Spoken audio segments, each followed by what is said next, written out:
Our next story is about Haiti, the poorest country in the Western Hemisphere, a base for dozens of armed gangs who even forced their prime minister to resign. Haiti always seems to be in a state of chaos. It's been that way since it became independent, back in 1804. But maybe that's not the country's fault completely. A group of NGOs has gathered in Geneva. They're trying to form an independent commission to help undo a historic justice. They want France to pay a ransom that it took from Haiti back in the 1800s, the price it extracted for Haiti's freedom. How much money does the coalition want France to pay? Anywhere between $150 to $200 billion. Here's our report.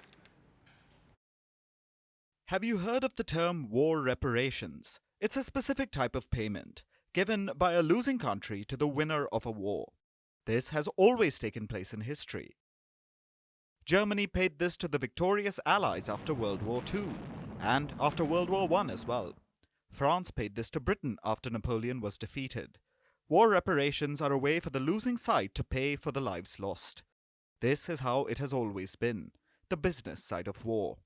But what if the roles were reversed? If the winner of a war had to pay the loser, even if the war was justified, if it was the morally right thing to do? We don't have to imagine that scenario. It's what happened to Haiti, and the country has been suffering for 200 years because of this. Haiti is the poorest country in the Western Hemisphere. It's a country in the Caribbean Sea. It occupies half of an island, Hispaniola. The other half is a different country, the Dominican Republic, where the people are, on average, 10 times richer than the Haitians. What led to this stark disparity? Simply put, France. Haiti was once a French colony, called Saint-Domingue. France filled it with sugar and coffee plantations, and slaves to work on them. By the year 1789, 90% of the people in Saint-Domingue were slaves, subjected to barbaric cruelty by the French colonizers. So the slaves rose up to break their shackles.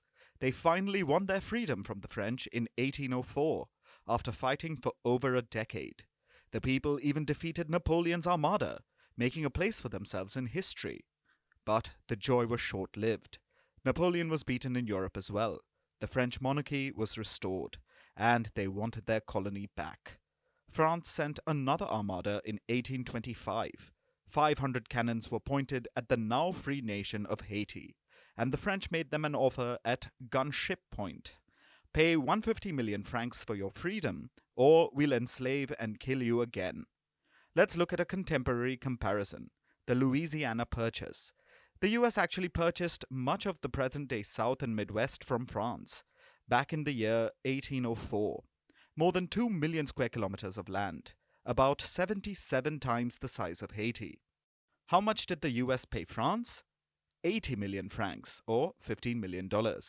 21 years later, France forced Haiti to pay almost double this amount, 150 million francs.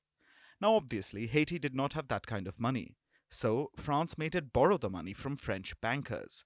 There were banker fees and interest, which meant Haiti was paying off the ransom for 122 years. The final payment was made in 1947. That is when Haiti was free of the French debt. So how much do you think the total debt was worth?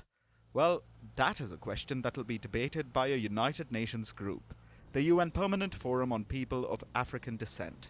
20 NGOs have come together. They're asking the forum for justice. They want France to return what it took from Haiti. When you add interest, it may be between $150 to $200 billion. France will deny this, of course. They have only ever acknowledged a moral debt that they owe Haiti, never actual compensation. Haiti is the poorest of its neighbors, brimming with gang violence and a history of impoverishment. The French robbery played a huge part in this mess, and this time, Paris should be the one paying.